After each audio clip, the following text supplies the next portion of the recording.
High student, কেমন আছো তোমরা? আশা করছি ভালো আছো। তো দেখো, আমি লোকোমোশন অ্যান্ড মুভমেন্টের দুটো পার্ট অলরেডি দিয়ে দিয়েছি আমার চ্যানেলে। আর এটা 3 নম্বর ভিডিও হচ্ছে।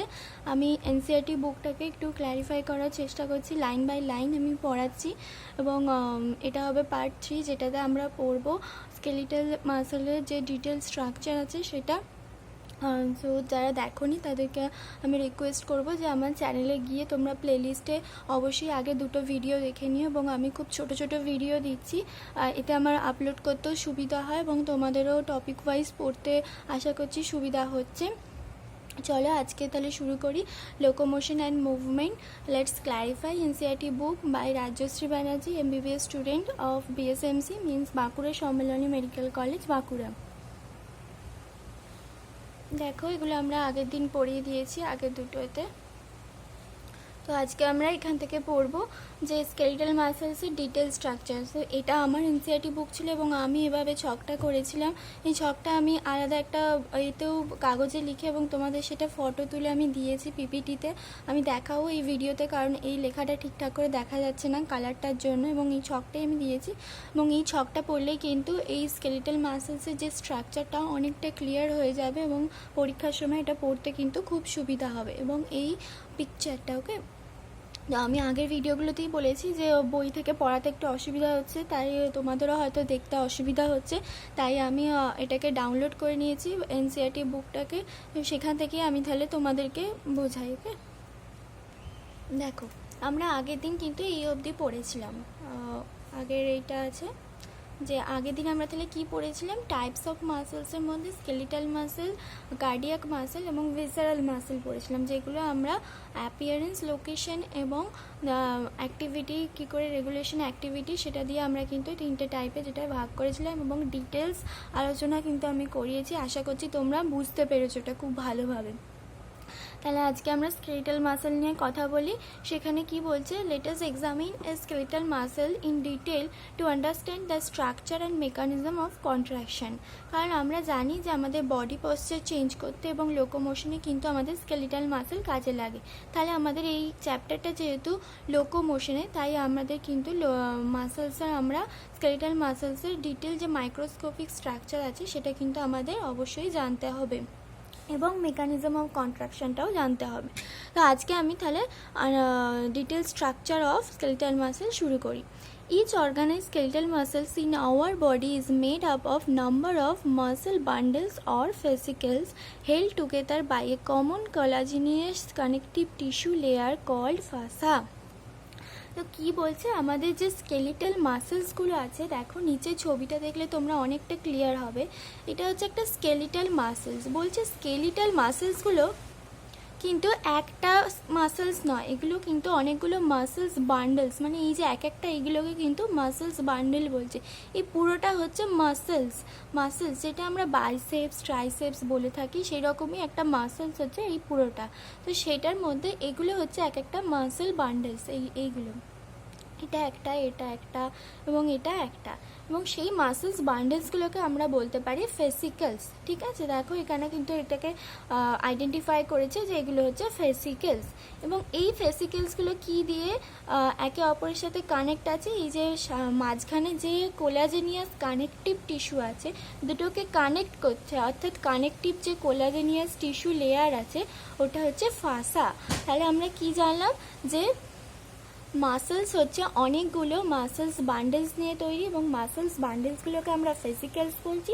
আর এক একটা ফেসিক্যালস এক একটার সাথে কিন্তু ফাসা দিয়ে মানে কানেক্ট আছে, যেটা হচ্ছে কোলাজেনিয়াস কানেকটিভ টিস্যু লেয়ার।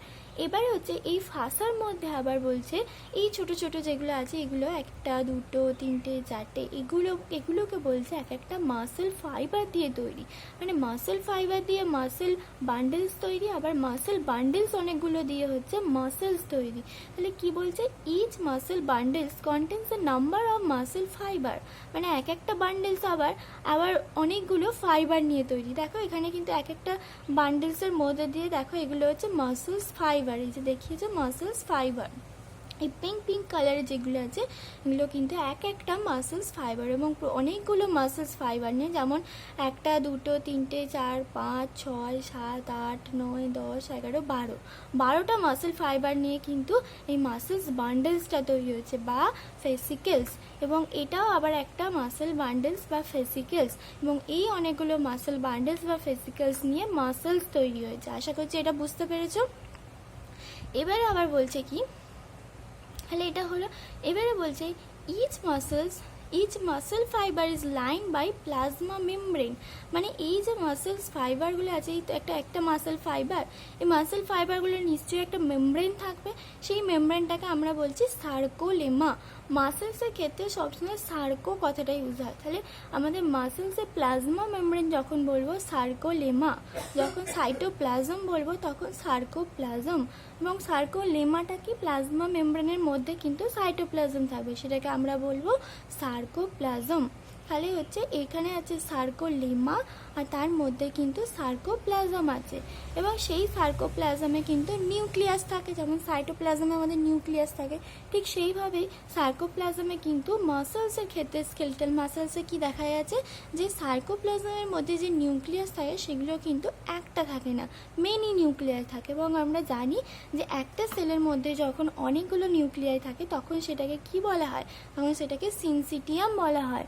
তাই বলা হচ্ছে muscle fibre is a syncytium as the sarcoplasm contains many nuclei.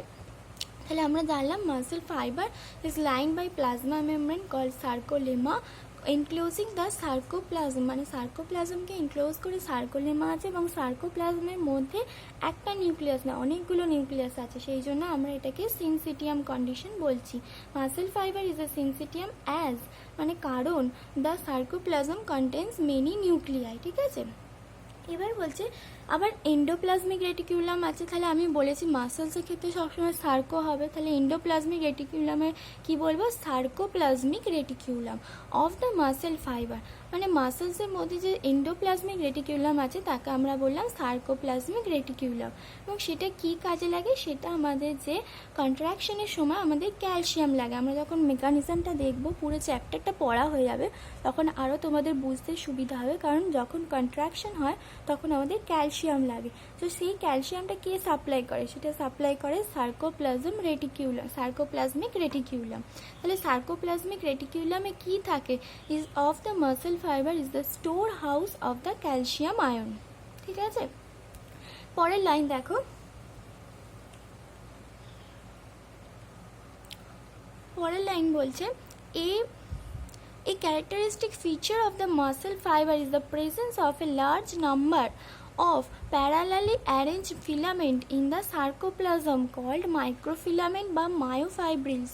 ও বাবা দেখো, এই মাসেলসে কিন্তু এখানেই কিন্তু শেষ থাকছে না, যে আমি জানলাম মাসেল ফাইবার এখানেই কিন্তু শেষ নয়, মাসেল ফাইবারগুলোর মধ্যেও কিন্তু আবার মাসেল ফিলামেন্ট থাকে বলছে, মাসেল ফিলামেন্ট বা মায়োফাইব্রিলস। তাহলে আমাদের পরপর মানে বাইরে থেকে ভিতরে কি হচ্ছে, মাসেলস হচ্ছে, মাসেলসের পর আমরা জানছি মাসেল বান্ডেলস বা ফেসিকেলস, যেটা হচ্ছে ফাসার মাধ্যমে একে অপরের সাথে যুক্ত থাকে। এই ফেসিকেলসগুলো অনেকগুলো মাসেল ফাইবার নিয়ে তৈরি, আবার এক একটা মাসেল ফাইবার আবার অনেকগুলো মায়োফিলামেন্টস বা মায়োফাইব্রিলস নিয়ে তৈরি, ঠিক আছে। দেখো ওটাই কিন্তু এখানে বলেছে মায়োফিলামেন্টস বা মায়োফাইব্রিলস থাকে। Each myofibrils has alternate dark and light bands on it. আবার এই এক একটা মায়োফাইব্রিলসের মধ্যে আবার কি আমরা দেখি, একটা যদি মায়োফাইব্রিলসকে আমরা বার করে নিই তাহলে দেখবো সেটাতে কিন্তু অল্টারনেটিভভাবে একটা ডার্ক এরিয়া আছে এবং একটা লাইট এরিয়া আছে, অল্টারনেটিভভাবে মানে একের পর একবার লাইট, যদি বাঁ দিক থেকে আমরা ডান দিকে যাই এটাকে স্ট্রেচ করে, তাহলে একবার দেখবো লাইট ডার্ক এইরকমভাবে একটা আমরা সিকোয়েন্স দেখতে পাবো। A detailed study of myofibril has established that the striped appearance is due to the distribution pattern of two important proteins। আমরা জানি স্কেলিটাল মাসেলের স্ট্রিপটেড অ্যাপিয়ারেন্স হয়, বলছে এই স্ট্রিপটেড অ্যাপিয়ারেন্সের জন্যই কিন্তু মায়োফাইব্রিলসটা ওই রকম একটা অল্টারনেট হচ্ছে ডার্ক এবং একটা লাইট এরিয়া আছে, এবং ওই অল্টারনেট ডার্ক এবং লাইট এরিয়াটা কিসের জন্য দেখা যাচ্ছে, বলছে দুটো নাকি প্রোটিন আছে, সেটা হচ্ছে অ্যাক্টিন আর মায়োসিন, ঠিক আছে। এবার দেখো এইটা কিন্তু আমি দেখো আমার যে ছকটা আমি বানিয়েছিলাম সেটা আমি তোমাদের দেখাই, তাহলে সুবিধা হবে। দেখো এইখানে যে ছকটা আছে এটাই আমি আরেকটা জায়গায় লিখে তোমাদেরকে দেখাচ্ছি, যেটা হচ্ছে এইটা। দেখো এই ছকটা যদি তুমি পড়ো তাহলে আমি এতক্ষণ যেটা বললাম সেটাই কিন্তু লেখা আছে, যেটা হচ্ছে স্কেলিটাল মাসেলস কী নিয়ে ফর্ম হয়, in number of muscle bundles বা ফেসিকেলস, যেটা হচ্ছে একে অপরের সাথে যুক্ত থাকে, যেটা হচ্ছে ফাসা। ফাসাটা আমাদের কি, সেটা হচ্ছে কোলাজেনিয়াস কানেকটিভ টিস্যু। যদি তুমি মনে করো তাহলে এখানেও অন্য একটা পেনের কালি দিয়ে এটা লিখে নিতে পারো। এই collagenous connective tissue is called fascia which connect two or more muscle bundles or fascicles. Muscle bundles কি নিয়ে তৈরি আছে, a number of muscle fibre. আর মাসেল ফাইবারের আমরা দেখলাম সার্কোলেমা, সার্কোপ্লাজম, সার্কোপ্লাজমিক রেটিকিউলাম। সার্কোপ্লাজমের মধ্যে কি দেখেছি, অনেকগুলো নিউক্লিয়াই আছে, তাই ওটাকে আমরা বলছি সিনসিটিয়াম। আর সার্কোপ্লাজমিক রেটিকিউলামটা কি ইম্পর্টেন্স, ওটা হচ্ছে ক্যালসিয়াম রিজার্ভার, যেটা আমাদের কন্ট্রাকশনে কাজে লাগে। আর তারপর আমরা দেখি মাসেল ফাইবারের মধ্যে আবার দেখলাম মাইক্রোফিলামেন্টস বা মায়োফাইব্রিলস আছে, যেটা হচ্ছে স্ট্রাইটেড অ্যাপিয়ারেন্স আছে, লাইট ডার্ক মতো আছে, এবং সেটা কি কারণে হচ্ছে, টু ইম্পর্টেন্ট প্রোটিন। এবার দেখে নিই যে দুটো ইম্পর্টেন্ট প্রোটিন কি, এটাও আমরা পড়ে এলাম যে অ্যাক্টিন আর মায়োসিন। এবার দেখো এখান থেকে আমি যদি দেখে নিই তারপর আমরা ওখানে গিয়ে আবার দেখবো যে আমরা কিছু ছাড়লাম কিনা। অ্যাক্টিনটা হচ্ছে একটা থিন, মানে অ্যাক্টিনটা হচ্ছে মায়োসিনের কম্পেয়ারে হচ্ছে থিন, আর মায়োসিন যে প্রোটিনটা আছে সেটা হচ্ছে অ্যাক্টিনের কম্পেয়ারে হচ্ছে থিক। তাহলে আমরা অ্যাক্টিনটাকে থিন প্রোটিন এবং মায়োসিনটাকে থিক প্রোটিন লিখলাম, ঠিক আছে।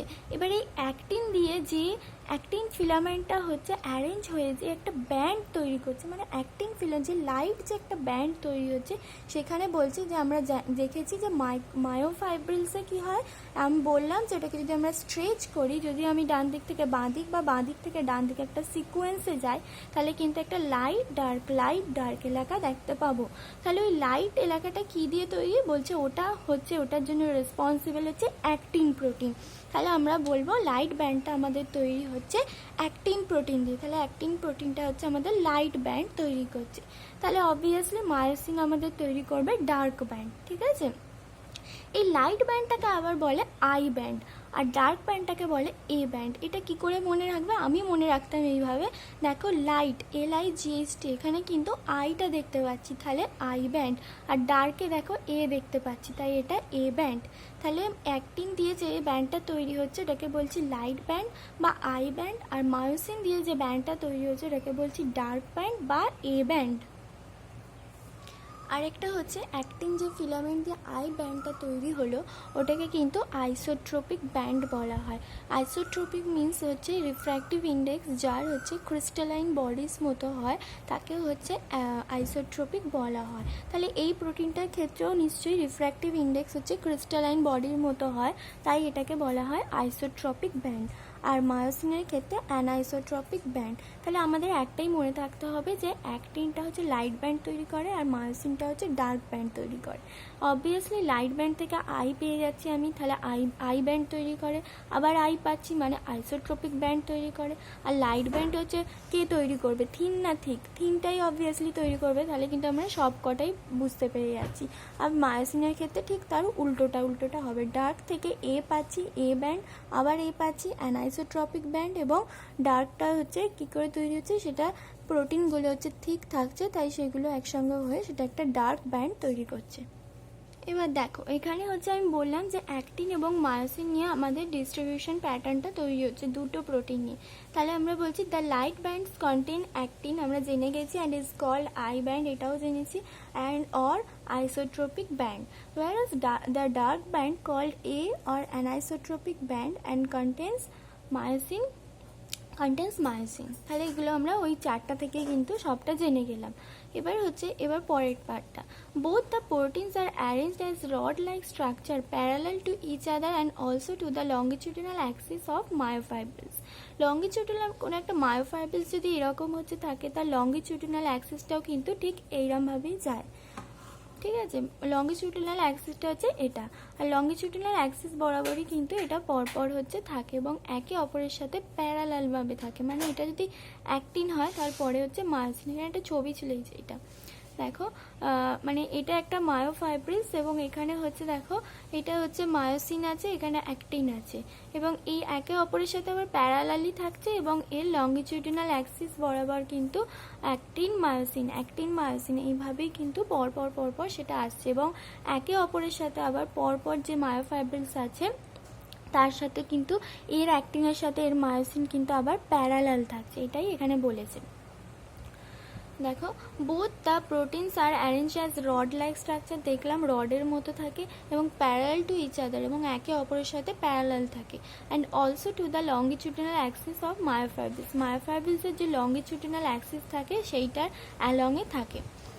তারপরে হচ্ছে actin filaments are thinner as compare to myosin filament, এটাও আমরা কিন্তু এই চারটা থেকেই দেখতে পেয়েছি। Hence are commonly called thin and thick filament respectively, অর্থাৎ অ্যাক্টিনটাকে আমরা থিন ফিলামেন্ট বলবো আর মায়োসিনটাকে থিক ফিলামেন্ট বলবো। In the center of each eye band is an elastic fiber called Z line which bisect it. এবার কিন্তু আমাদের আরও তিনটে জিনিস জেনে নিতে হবে, যেটা হচ্ছে জেড লাইন, এম লাইন আর এইচ জোন। এই তিনটে জানতে পারলে আর একটা হচ্ছে সার্কোমিয়ার। এই চারটে জিনিস যদি আমরা জেনে নিতে পারি তাহলেই কিন্তু আমাদের স্ট্রাকচার অফ স্কেলেটাল মাসল কিন্তু আমাদের কমপ্লিট হয়ে যাবে। জেড লাইন আমরা কোনটাকে বলছি? জেড লাইন দেখো এখান থেকে যদি আমরা দেখতে পারি, জেড লাইন বলা হচ্ছে এইটাকে, অর্থাৎ এখানে ভাষায় যেটা বলছে সেটা হচ্ছে in the centre of each I band is an elastic fibre called Z line which bisect it. অর্থাৎ আই ব্যান্ডটা কোথা থেকে তৈরি হচ্ছে? এটা তো এ ব্যান্ড, মানে এখানে মায়োসিন আছে, তাহলে আই ব্যান্ডটা নিশ্চয়ই এইটা, এখান থেকে এইটা, এই যে দেখিয়েছে আই ব্যান্ড। এই এলাকায় আই ব্যান্ডের এলাকায় কিন্তু কোনো মায়োসিন প্রোটিন নেই, খালি অ্যাক্টিন প্রোটিন আছে এবং অ্যাক্টিন হচ্ছে লাইট ব্যান্ড তৈরি করে, লাইট থেকে আমরা আই পাই, তাহলে আই ব্যান্ডে কিন্তু অ্যাক্টিন থাকে। অর্থাৎ এই জায়গাটার যদি মাঝখান দিয়ে আমি একটা লাইন টানি তাহলে সেই লাইনটাকেই আমরা বলবো জেড লাইন। তাহলে হচ্ছে যে লাইনটা আমাদের ইন্টারসেক্ট করছে এই দুটো এরিয়াটাকে সেটাকে আমরা বলবো জেড লাইন। এবং সেই জেড লাইনটা তাহলে the thin filaments are firmly attach to the Z line, তাহলে ওই জেড লাইনটার সাথে কিন্তু আমাদের থিন ফিলামেন্ট যেটা অ্যাক্টিন বলছি সেটা কিন্তু ফার্মলি অ্যাটাচড করে আছে ইন বোথ সাইড। দেখো এটা হচ্ছে জেড লাইন, এটা জেড লাইন আর এটার সাথে এটা হচ্ছে আই ব্যান্ডের মাঝখান দিয়ে জেড লাইন চলে গেছে এবং জেড লাইনের দুদিকেই কিন্তু আমাদের থিন ফিলামেন্টটা ফার্মলি অ্যাটাচড করে আছে, এদিকে আর এদিকেও। ঠিক আছে, জেড লাইন ক্লিয়ার হলো। জেড লাইন কিন্তু ইলাস্টিক ফাইবার একটা। The thick filament in the A band are also held together in the middle of this band by a thin fibrous membrane called M line. তাহলে Z লাইনের ক্ষেত্রে আমরা দেখলাম elastic fibre আর M লাইনের ক্ষেত্রে আমরা দেখছি থিন ফাইব্রাস মেমব্রেন। এটা কিন্তু খুব ইম্পর্টেন্ট, মনে রাখতে হবে কোনটা থিন ফাইব্রাস মেমব্রেন এবং কোনটা elastic fibre. Z line is elastic fibre and M line is thin fibrous membrane. M line কোথায় বলছে? এম লাইন বলছে মানে আই ব্যান্ডের মাঝখানে যেটা ওটাকে জেড লাইন বলবো, এ ব্যান্ডের মাঝখানে যেটা ওটাকে বলবো কি? ওটাকে বলবো এম লাইন, তাই তো? এখানে কিন্তু এম লাইনে দেখো ছবিটা দেয়নি, তাহলে এম লাইন আমরা এখান থেকে একটা কিন্তু এঁকে নিতেই পারি, এখান থেকে একটা স্ট্রেট লাইন এঁকে ওটাকে কিন্তু এম লাইন বলে মার্ক করে দেবে। The A and I band are arranged alternatively throughout the length of myofibrils. দেখছি যে অল্টারনেটিভলি ভাবে কিন্তু লাইট এবং ডার্ক থাকছে, লাইট হচ্ছে আই ব্যান্ড আর ডার্ক হচ্ছে এ ব্যান্ড, তাহলে ওরমভাবে অল্টারনেটিভলি ওটা অ্যারেঞ্জ থাকবে। The portion of myofibrils between two successive Z line is considered as the functional unit of contraction and is called sarcomere. তাহলে আমরা জানলাম Z line আর M line, এবার আমাদের জানতে হবে সার্কোমিয়ার কাকে বলে। তাহলে দুদিকে আমাদের যে দুটো জেড লাইন তৈরি হচ্ছে, ওই দুটো জেড লাইনের যে মাঝের অংশটা সেটাকে আমরা কিন্তু বলবো সার্কোমিয়ার, যেটাতে একটা হচ্ছে ডার্ক ব্যান্ড থাকবে মাঝে আর দুদিকে হচ্ছে লাইট ব্যান্ড থাকবে। এই এলাকাটাকে কিন্তু, এই জোনটাকে আমরা বলবো গোটাটাকে সার্কোমিয়ার, এবং এটাই একটা বলছে কন্ট্রাক্টাইল যে ইউনিট, কন্ট্রাকশন ইউনিট, সেটা কিন্তু সার্কোমিয়ারকে বলে। এটা কিন্তু খুব ইম্পর্টেন্ট, এখান থেকে প্রায় কোশ্চেন আসে যে ফাংশনাল ইউনিট অফ কন্ট্রাকশন কি, সেটা হচ্ছে সার্কোমিয়ার। আবার what is sarcomere? The portion of myofibrils between two successive Z line is considered as the functional unit of contraction and is called sarcomere. In a resting state, the edge of thin filament on either side of the thick filament partially overlap the free ends of the thick filament, leaving the central part of the thick filament. This central part of thick filament not overlapped by thin filament is called edge zone. দেখো এখানে কি বলছে, বলছে resting state, এটা যেমন একটা resting স্টেটে দেখিয়েছে।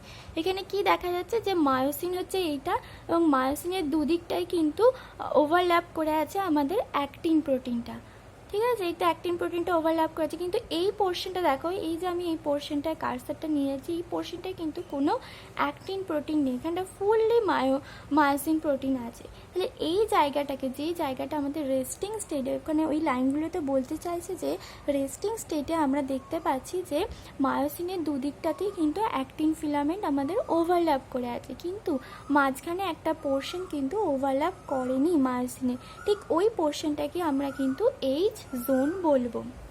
তাহলে জেড লাইন কি? জেড লাইন হচ্ছে আই ব্যান্ডের মাঝের যে লাইনটা সেটা হচ্ছে জেড লাইন, এম লাইন হচ্ছে এ ব্যান্ডের মাঝের লাইনটা এম লাইন, সার্কোমিয়ার হচ্ছে দুটো জেড লাইনের মাঝে যে স্পেসটা সেটা হচ্ছে সার্কোমিয়ার, যেটা হচ্ছে functional unit of contraction, very important question.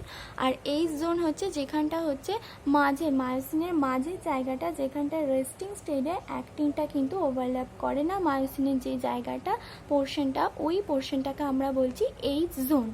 এবার একবার তোমরা এটা কিন্তু শেষ হয়ে গেল, তোমরা কিন্তু পুরো চ্যাপ্টারটা, পুরো মানে যেটা আজকে পড়ালাম ওটা কিন্তু খুব ভালো করে পড়বে, কারণ এখানটা কিন্তু খুব ভালো করে জানতে হবে। এই H zone, M line, Z line এবং সার্কোমিয়ার, অ্যাক্টিন, মায়োসিন, এগুলো কিন্তু না জানলে পরেরটা কিন্তু তোমরা বুঝতে পারবে না, এবং কন্ট্রাকশন যে মেকানিজম সেটাও কিন্তু তোমরা বুঝতে পারবে না। আর যদি তোমাদের কোনো কোশ্চেন থাকে অবশ্যই তোমরা জিজ্ঞাসা করবে, আমি সেটা পরের ভিডিওতে আমি আশা করি আমি তোমাদের বুঝিয়ে দেবো, ঠিক আছে? তোমরা কিন্তু এই পার্টটা খুব ভালো করে পড়বে। আর যারা আগের ভিডিওগুলো দেখোনি তারা আমার চ্যানেলে গিয়ে প্লেলিস্টটা সার্চ করবে, তাহলেই কিন্তু পেয়ে যাবে। ওকে, থ্যাংক ইউ। তাহলে আমাদের কিন্তু এই পোর্শনটাও হয়ে গেল, যেটা আমি পড়িয়েছিলাম হচ্ছে Z line, M line and sarcomere, H zone. তাহলে এই চারটে জিনিসও আমরা কিন্তু জেনে গেলাম। তাহলে দেখো আমি যদি পিপিটিটা থেকে দেখাই, তাহলে এটা আমার বইয়ের যে অংশটা আমি ছবি তুলে এখানে করেছি সেটা হচ্ছে এটা। তাহলে আমাদের পড়ানো হয়ে গেল, আগের দিন এত অবধি পড়িয়েছিলাম, আজকে এখান থেকে পরের পেজটাও আমাদের এই চারটা কিন্তু খুব ইম্পর্টেন্ট, তোমরা এই চারটা নিজেদের খাতায় লিখে নেবে, এবং এটা পড়লে কিন্তু অনেকটা ওটা ক্লিয়ার হয়ে যাবে। এটা আর এই চারটে জিনিস পড়লেই কিন্তু পুরো তোমার স্ট্রাকচারাল যে পার্টটা আছে স্কেলেটাল মাসেলের, সেটা কিন্তু পুরোটাই প্রায় কভার করছে এই চারটা আর এই চারটে জিনিস, ঠিক আছে? এই চারটে জিনিসে তোমরা হাইফেন দিয়ে প্রত্যেকটা কি মানে ডেফিনেশন, মানে জেড লাইন, এম লাইন, সার্কোমিয়ার এবং এইচ জোন, এবং সার্কোমিয়ারে যেটা আমি বললাম বারবার বলছি যে ফাংশনাল ইউনিট অফ কন্ট্রাকশন যেটা হচ্ছে সার্কোমিয়ার, যেটা হচ্ছে দ্য স্পেস বিটুইন হচ্ছে টু জেড লাইন, এটা কিন্তু খুব ইম্পর্টেন্ট, এটা তোমাদের আসতেও পারে 2020-তে বা অন্য কোনো ইয়ারে, সেই জন্য এখানটা কিন্তু খুব ভালো করে পড়ে নেবে। তাহলে আমাদের এগুলো সবটাই কমপ্লিট হয়ে গেল, এই অবধি কমপ্লিট হয়ে গেল। এবং এই স্ট্রাকচারটা হচ্ছে, এটা হচ্ছে microscopic structure, anatomy of muscle fibre showing a sarcomere, এটা হচ্ছে সার্কোমিয়ার, এবং বিতেও হচ্ছে সার্কোমিয়ার দেখাচ্ছে, এটা হচ্ছে সার্কোমিয়ার, এই যেটা বললাম।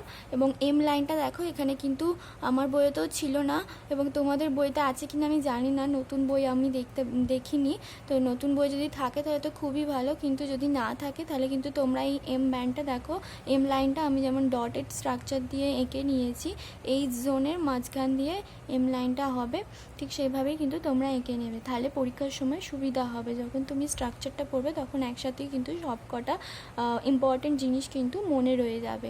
আর এই পিকচারটাও কিন্তু খুব ইম্পর্টেন্ট, পিকচারটা দিয়ে আইডেন্টিফাই করতে দিতে পারে পরীক্ষায়, তাহলে দেখো এটা কিন্তু শেষ হয়ে গেল, এবং পরে থ্যাংক ইউ এবং stay tuned for the next lecture on the locomotion and movement, যেটা হবে কি আমাদের structure of contractile protein. Structure of contractile protein বলতে আমাদের যে অ্যাক্টিন এবং মায়োসিন আমরা পড়লাম, তার কিন্তু আবার ডিটেল স্ট্রাকচার পড়বো, মানে তার ভিতরে আবার কি স্ট্রাকচার আছে সেটা কিন্তু আমরা পড়বো। সেই জন্যই আমি বলছি বারবার যে তোমাদের কিন্তু এই পরের ভিডিওটা দেখতে গেলে কিন্তু এই ভিডিওটাকে খুব ভালো করে পড়তে হবে, যে অ্যাক্টিন এবং মায়োসিনটা কি, লাইট ব্যান্ড ডার্ক ব্যান্ড এবং আইসোট্রপিক অ্যানাইসোট্রপিক, এবং অ্যাক্টিন এবং মায়োসিন যে একটা প্রোটিন সেটাও কিন্তু জানতে হবে। যাই হোক, তোমরা জানি ভালো পড়ছো এবং ওটাও ভালো করে পড়ে রাখবে। আমি এটা পরে একদিন পরেই দিয়ে দেবো ভিডিওটা। এবং যারা, আমি আবারও বলছি, যারা আগের ভিডিওটা দেখোনি তারা কিন্তু আমার চ্যানেলে গিয়ে প্লেলিস্টে দেখে নেবে, কারণ আগেরগুলো না পড়লে কিন্তু এই ভিডিওটা বোঝা যাবে না, পরের ভিডিওটা। ঠিক আছে, থ্যাংক ইউ, বাই বাই, সবাই ভালো থেকো, সুস্থ থাকো এবং পড়াশোনা কিন্তু করে যাও, বাই।